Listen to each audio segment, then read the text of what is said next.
mag-Korea na lang guro ko ani muragwa na swerte sa DepEd.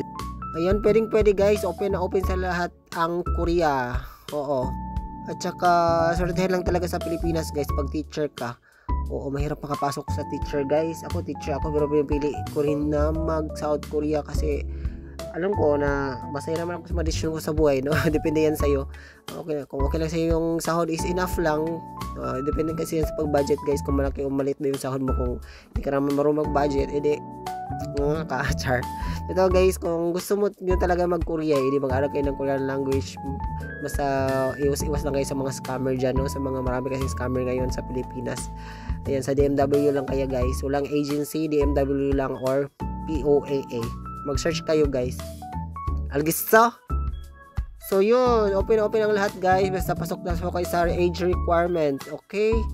Yan, pwede kayong gumala ito sa South Korea. Kaya kung pag nandito na kayo, kasi libre lang naman gumala dito, walang entrance.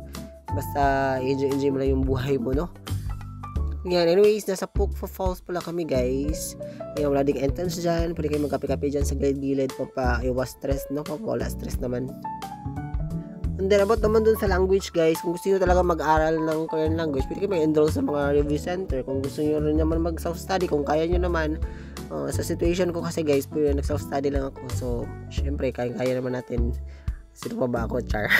So, yun lang guys, no? And sana fighting kayo, ingat.